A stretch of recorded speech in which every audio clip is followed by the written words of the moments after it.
So let me now conclude with a summary of the tips on wellness. What are the things we need to remember to keep well and to stay well and to avoid depression if we are not there yet? These are some of the things you can do to stay sane. So here goes. First, recognize your feelings of unease are merely feelings of grief. Don't deny it. Yes, we go through that stage of denial, but don't deny that you have a sense of loss. It's grief. Accept it. Accept it and move on. And if you need to withdraw, go ahead. Don't feel guilty about it. Take a break. And if you don't take a break, your body will take a break. It will break down. So withdraw if you need to, even if, like Susanna Wesley, all you can do is pull your apron over your head and cry. Do so.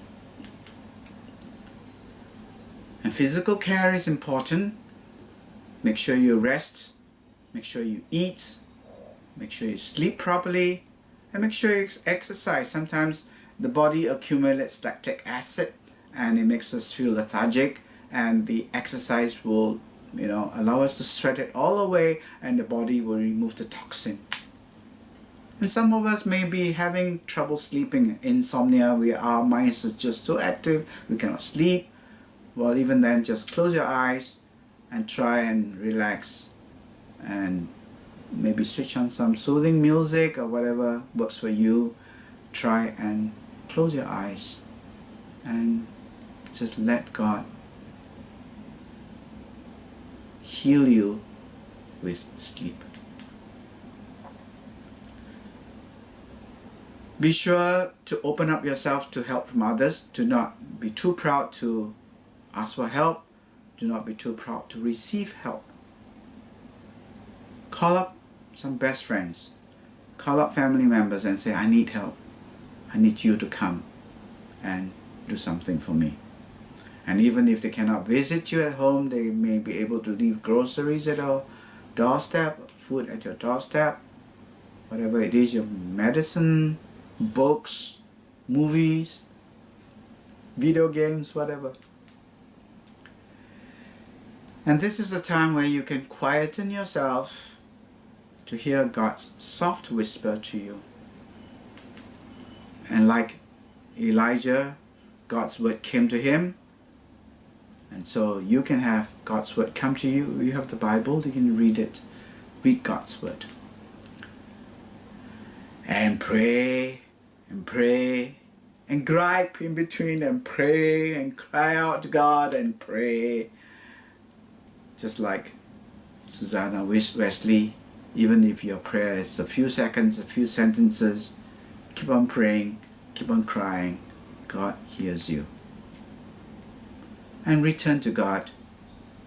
Returning to God is repenting, saying sorry for the things you've done wrong, and for not trusting in Him, for not following Him, whatever it is, that's your situation.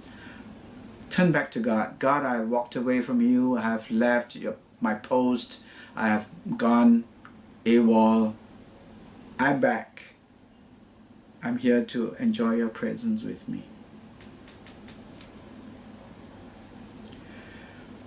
It will be useful when you are overwhelmed, and I do that myself. I take out a calendar and I take out a piece of paper and I draw a task list. And on my calendar I color it with red and yellow, whatever colors that work for you. And these are the days on which I must finish each task. It's a day on which I submit my efforts for the boss, for my family, or whoever it is. So you draw up a task list and a realistic timetable to do this, so that you don't get overwhelmed, and as you delete each item on the task list, you will feel this sense of joy and relief. And certainly you need to delegate what you can delegate, to give it to other people who can do it for you. If you need to cook, perhaps your children can help do small tasks.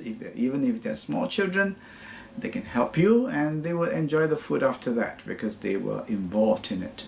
Delegate your tasks. Whatever can be given to others to do, let them do it. And this means that maybe they won't do it as well as you do, but you will take some risk, and you must learn to take some risk that the person you delegate to will make mistakes. Allow them to make mistakes. Because someone in the past allowed you to learn from your mistakes too. And you've learned. And so you must let your subordinates learn.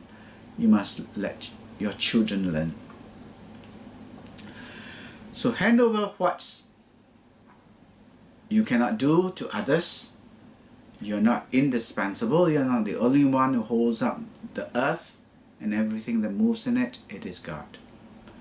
You have colleagues. You have people who will take over you. You have subordinates. These are the people you must rope in to make sure work gets done. And above all, do not lose hope. This too shall pass. Everything is finite. COVID is finite. It will end, and the clouds will clear, and the sun will come back.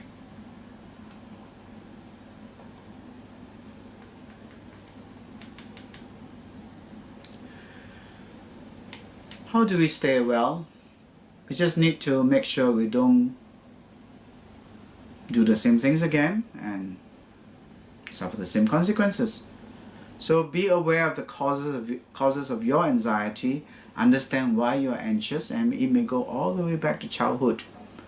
Your father lost his job, and then your family felt so lost, and you suffered so much. And because of that memory, even though you still have a job, you fear this loss of a job. So this could well go back far, far into your childhood, into the past.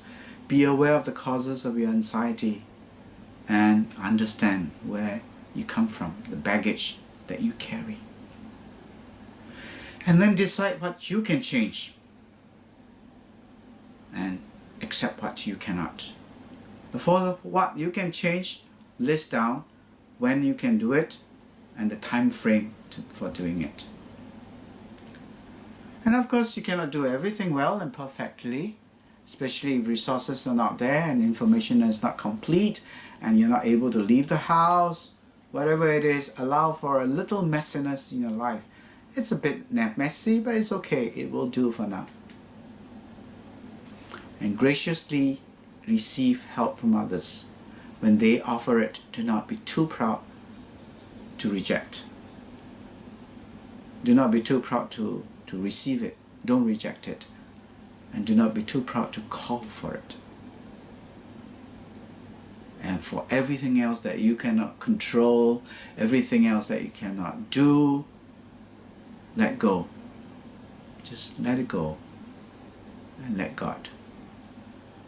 Let God take over. Let it go and let God take over.